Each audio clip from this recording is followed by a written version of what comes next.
ಓಂ ಶ್ರೀ ಮಾತ್ರೇ ನಮಃ. ನೀವೆಲ್ಲರೂ ಹೇಗಿದ್ದೀರಿ? ನೀವೆಲ್ಲ ಚೆನ್ನಾಗಿರಲಿ ಎಂದು ನಾನು ಆ ದೇವಳಲ್ಲಿ ಕೇಳಿಕೊಳ್ಳುತ್ತೇನೆ ಮತ್ತು ಅಷ್ಟಮ ಶಕ್ತಿಯಿಂದ ತುಂಬಿರಲಿ ಎಂದು ನಾನು ನಿಮ್ಮನ್ನು ಬಯಸುತ್ತೇನೆ. ಇವತ್ತು ನಾನು ಒಂದು ಅದ್ಭುತ ವಿಡಿಯೋ ಜೊತೆ ನಿಮ್ಮ ಮುಂದೆ ಬಂದಿದ್ದೇನೆ.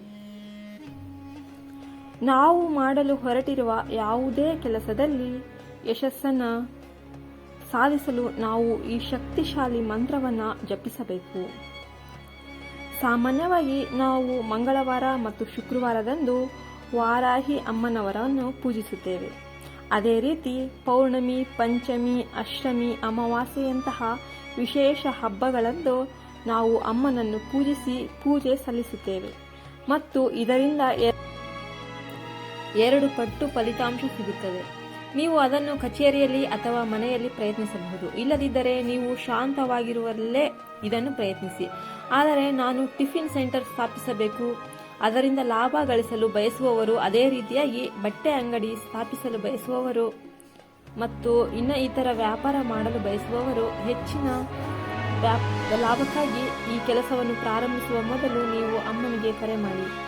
ಅಮ್ಮ, ಇದು ನನ್ನ ಆಸೆ ಅಮ್ಮ ಎಂದು ಹೇಳುತ್ತೀರಿ. ನಿಮ್ಮ ಅನುಕೂಲಕ್ಕೆ ಅನುಗುಣವಾಗಿ ಬೆಳಿಗ್ಗೆ, ರಾತ್ರಿ, ಸಂಜೆ ಅಥವಾ ನಿಮ್ಮ ಅನುಕೂಲಕ್ಕೆ ಅನುಗುಣವಾಗಿ ನೀವು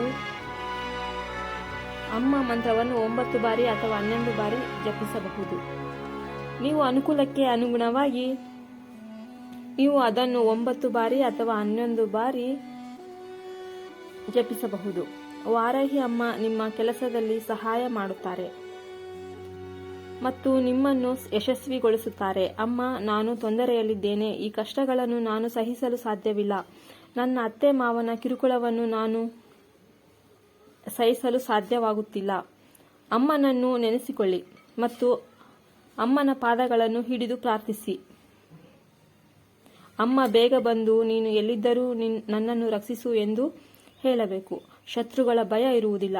ನಿಮಗೆ ಯಾವುದೇ ಅಧಿಕಾರ ಇರುವುದಿಲ್ಲ. ಪ್ರತಿದಿನ ಅದನ್ನು ಪಠಿಸಲು ಪ್ರಯತ್ನಿಸಿ. ಸಂಜೆ ಕಚೇರಿಯಿಂದ ಬಂದ ನಂತರವೂ ಸ್ನಾನ ಮಾಡಿದ ನಂತರವೂ ಅಮ್ಮ ಮಂತ್ರವನ್ನು ಜಪಿಸಿ ಅಥವಾ ಬ್ರಹ್ಮ ಮುಹೂರ್ತದ ಸಮಯದಲ್ಲಿ ಜಪಿಸಬಹುದು ಅಥವಾ ಬೆಳಿಗ್ಗೆ ಎದ್ದ ನಂತರ ಸ್ನಾನ ಮಾಡಿದ ನಂತರ ಅಮ್ಮ ಮಂತ್ರವನ್ನು ಜಪಿಸಬಹುದು. ಕೆಲಸಕ್ಕೆ ಹೋಗುವಾಗ ಈ ಮಂತ್ರವನ್ನು 9 ಅಥವಾ 11 ಬಾರಿ ಪಠಿಸಿ. ನಂತರ ನೀವು ಎಂದಿನಂತೆ ನಿಮ್ಮ ಕೆಲಸವನ್ನು ಮಾಡಬಹುದು.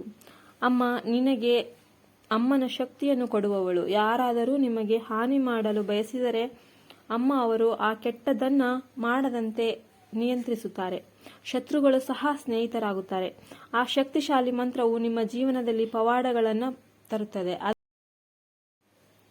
ಅದನ್ನು ನಂಬಿಕೆಯಿಂದ ಮಾಡಿ. ಅಮ್ಮನಲ್ಲಿ ನಂಬಿಕೆ ಇಟ್ಟವರನ್ನು ಅಮ್ಮ ಯಾವಾಗಲೂ ತನ್ನ ರಕ್ಷಣಾ ವಲಯದಲ್ಲಿ ಇಟ್ಟುಕೊಳ್ಳುತ್ತಾಳೆ.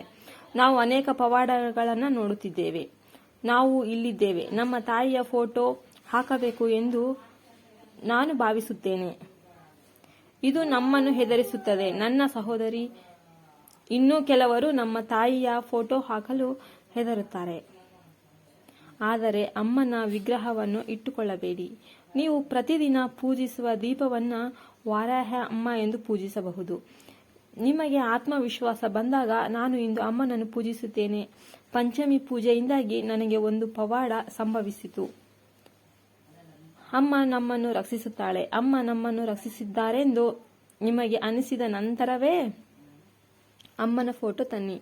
ನೀವು ಅಮ್ಮನನ್ನು ಯಾವುದೇ ರೂಪದಲ್ಲಿ ಪೂಜಿಸಿದರೂ ಅಮ್ಮ ಆ ಅತ್ಯಂತ ಶಕ್ತಿಶಾಲಿ ಮಂತ್ರವನ್ನು ಹೇಳುತ್ತಾಳೆ.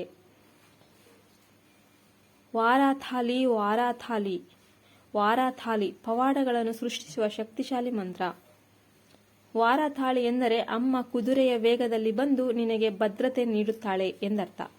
ಅವಳು ನಿನ್ನನ್ನು ರಕ್ಷಿಸುತ್ತಾಳೆ. ಅವಳು ನಿಮ್ಮನ್ನು ಆ ಸಮಸ್ಯೆಯಿಂದ ಹೊರತರುತ್ತಾಳೆ.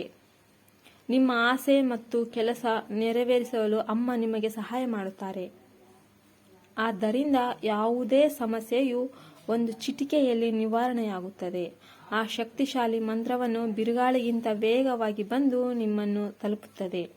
ಅಮ್ಮ ನಿಮ್ಮನ್ನು ಕಾಪಾಡುತ್ತಾಳೆ. ಅದನ್ನು ನಂಬಿಕೆಯಿಂದ ಮಾಡಿ. ಇದು ತುಂಬಾ ಸರಳ ಮತ್ತು ಪರಿಣಾಮಕಾರಿ ಪರಿಹಾರವಾಗಿದೆ. ಆದ್ದರಿಂದ ಎಲ್ಲರೂ ಒಮ್ಮೆ ಇದನ್ನು ಪ್ರಯತ್ನಿಸಬೇಕು. ನೀವು ಪಡೆದ ಫಲಿತಾಂಶಗಳ ಬಗ್ಗೆ ಕಾಮೆಂಟ್ ಮಾಡಿ. ನಿಮ್ಮ ಎಲ್ಲ ಸಮಸ್ಯೆಗಳು ದೂರವಾಗಲಿ ಮತ್ತು ನಿಮ್ಮ ಎಲ್ಲ ಆಸೆಗಳು ಈಡೇರಲಿ ಎಂದು ನಾನು ವಾರಾಹಿ ಅಮ್ಮನನ್ನ ಕೇಳಿಕೊಳ್ಳುತ್ತೇನೆ. ಜೈ ವಾರಾಹಿ ಜೈ.